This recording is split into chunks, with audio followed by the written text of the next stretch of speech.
इसके अंदर आइटम्स दे रखी हैं बैलेंस शीट की, equity share capital, preference share capital और डिबेंचर्स दे रखे हैं, loan from bank and bank overdraft. Opening and closing balance दो सभी आइटम्स का दे रखा है एडजस्टमेंट में during the year dividend was paid on equity share capital कि इक्विटी शेयर कैपिटल के ऊपर डिविडेंड दे दिया गया है। Opening balance 10% of preference share capital 10%, ठीक है, दोनों पे ही है आपका। इंटरेस्ट पेड ऑन डिबेंचर्स 10% दे रखा है, opening balance 6% and bank loan 11,000, ठीक है। सबका परसेंटेज दे रखा है, डिविडेंड का और डिबेंचर्स का भी परसेंटेज दे रखा है। कैलकुलेशन कैसे करनी है, जो आपको परफॉर्मा दिखाया था उसी के बेसिस पे जितनी मैक्सिमम हम आइटम्स में से पिक कर सकें वो सब लेके जानी है हमको। Proceeds from issue of equity share capital के कितने हैं 1 लाख, ठीक है। अब क्या किया है इसने, यहाँ पर इसने बहुत डिटेल में ना बताकर इन्हीं में से माइनस करके दिखा दिया है। 4 लाख 5 लाख क्लोजिंग बैलेंस है तो that means it is excess, ज़्यादा है आपकी इक्विटी शेयर कैपिटल क्लोजिंग के टाइम पे। तो 1 लाख क्या है, प्रोसीड्स है, proceed from equity share capital. फिर आ जाएगा आपका प्रोसीड, दैट मीन्स इनकम है, ठीक है, क्योंकि बढ़ गया है। फिर उसके बाद आ जाता है प्रोसीड्स फ्रॉम बैंक लोन देखते हैं कितना प्रोसीड हुआ है 1,25,000, तो 25 लाख से बढ़ गया है। हमको क्या करना है इसमें, जो जो आइटम बढ़ रही है वो हम प्रोसीड में लेके जाएंगे और बाकी जो है पेमेंट में लेके जाएंगे। हमने 2 आइटम्स उठा ली, यहाँ से लोन फ्रॉम बैंक ले लिया 25,000 और यहाँ पर एक्सेस था हमारा 1 लाख का। फिर इसके बाद ओवरड्राफ्ट देखते हैं हम, ओवरड्राफ्ट भी 10,000 रुपये से बढ़ रहा है तो इंक्रीज इन बैंक ओवरड्राफ्ट 10,000, ठीक है। तो ये तो हमारी होगी इनकम, एक तरीके से कैश इनफ्लो हो रहा है। फिर उसके बाद वो अब बोलता है रिडीम करने के बारे में, उसने पेमेंट भी किया, अब देखिए सारी चीज़ें ले ली।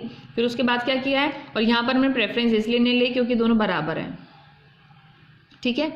डिबेंचर्स हमारे कम हो रहे हैं, 2 लाख के थे 1,50,000 हो गए, तो ये कम हुए हैं। इसलिए हमने पहले क्या किया है कि जो हमारी इनकम वाले आइटम्स हैं, इनफ्लोज हैं, वो सारी आइटम्स हम लेके चले गए। फिर उसके बाद आ जाती है वही during the year dividend was paid on equity share capital, opening balance पे प्रेफरेंस शेयर के 10% और इंटरेस्ट पेड ऑन डिबेंचर्स। तो रिडेम्पशन ऑफ डिबेंचर्स कितने के रिडीम हो गए, कम हो गए हैं, 2 लाख के थे 1,50,000 के हो गए हैं, तो 50,000 जो हमारी आइटम रह गई थी इसको ले लेते हैं, पहले ब्रैकेट में लिख लिया है, दैट मीन्स द आउटफ्लो कम हो गया हमारा। डिविडेंड पे किया हमने इक्विटी शेयर कैपिटल पे, उसने कहा है कि ओपनिंग बैलेंस पे during the year dividend was paid on equity share capital on opening balance था, ओपनिंग बैलेंस वाज 4 लाख का 10% निकाला था, दैट इज 40,000 आपने ले लिया। फिर सेकंड कहता है वो dividend paid on preference share capital.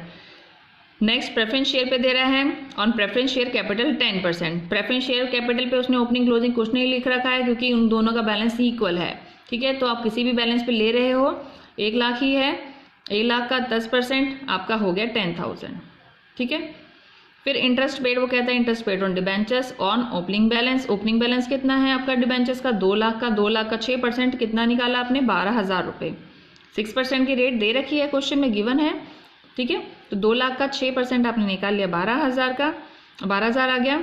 और इंटरेस्ट पेड लोन और नेक्स्ट है एंड ऑन बैंक लोन 11,000 कि जो बैंक का लोन लिया था, जो आपने लोन फ्रॉम बैंक लिया था उस पर आपने कुछ रेट नहीं दे रखी, अमाउंट दे रखी 11,000 का आपने पेमेंट कर दिया है। तो interest paid on bank loan 11,000 plus वाली जो एक्टिविटीज़ हैं आपकी इनकम है उनको अलग कैलकुलेट कर लो और आपकी जो आउटफ्लोज हैं उनको अलग से कैलकुलेट करके उनमें माइनस कर दोगे तो net cash flow from financing activities आपका 12,000 आ जाएगा, ठीक है। तो ये था आपका answer of cash flow from financing activities.